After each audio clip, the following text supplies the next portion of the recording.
तुमच्या जाहिरातीसाठी एक संधी मोठ्या प्रेक्षकांपर्यंत पोहोचवा। व्यवसाय असो किंवा इव्हेंट, विकासनामा सोबत जाहिरात करा।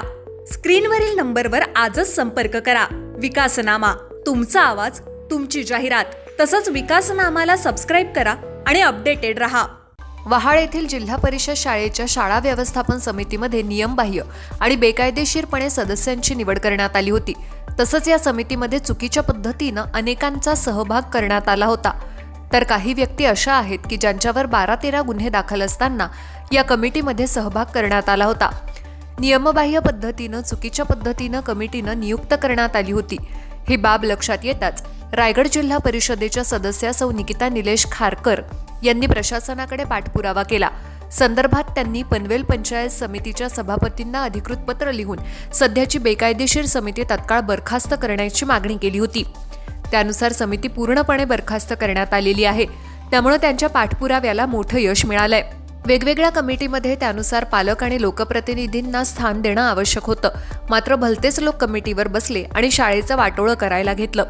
अनेक पालकांनी आणि उलवेतील नागरिकांनी या संदर्भामध्ये त्यांच्याकडे तक्रारी दाखल केल्या होत्या।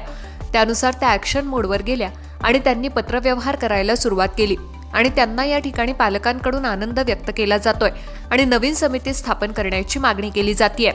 चौकशी आणि कारवाईची मागणी। निकिता खारकर यांनी दिलेल्या पत्रानुसार या शाळा व्यवस्थापन समितीची स्थापना पूर्णपणे नियमबाह्य पद्धतीनं करण्यात आली होती। या प्रक्रियेत पारदर्शकता नसून बेकायदेशीरपणे सदस्यांची निवड करण्यात आली आहे। त्यामुळे या संपूर्ण प्रकरणाची तात्काळ सखोल चौकशी करण्यात यावी अशी मागणी त्यांनी केली आहे। विशेष म्हणजे या बेकायदेशीर आणि नियमबाह्य समितीच्या स्थापनेला पाठबळ देणाऱ्या आणि सहकार्य करणाऱ्या शिक्षण विभागाच्या संबंधित अधिकाऱ्यावरही कडक कायदेशीर आणि प्रशासकीय कारवाई करण्यात यावी असं खारकर यांनी पत्रात स्पष्टपणे नमूद केलंय। नमस्कार, मी निकिता निलेश खारकर, रायगड जिल्हा परिषद सदस्य। रायगड जिल्हा परिषद शाळा वहाल येथे व्यवस्थापन समिती ही बेकायदेशीरपणे बनवलेली होती आणि त्यासाठी आम्ही पत्रव्यवहार आपल्या पंचायत समितीच्या सभापती मॅडम व गट शिक्षण अधिकारी यांना पत्रव्यवहार केलेला आणि त्या पत्रव्यवहारामध्ये आपल्याला या पत्राचं उत्तर मिळालेलं आहे। ती एक प्रकारे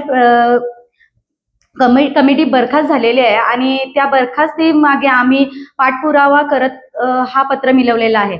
आणि खरं सांगायचं तर त्या कमिटीवर 23 जणांची कमिटी बनवलेली।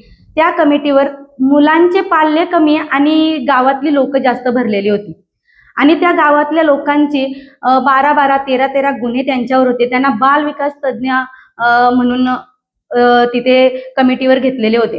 ही कमिटी शिक्षण प्रेमी अशी कुठली नावे देऊन त्या कमिटीवर अशीच लोक भरलेली होती आणि त्या कमिटीवर ती नावं बघून आम्ही या कमिटीला बरखास्त करू हे आश्वासन देऊन आम्ही ही बरखास्त करण्यासाठी हे पत्रव्यवहार केले आणि बरखास्त झालेले आहे।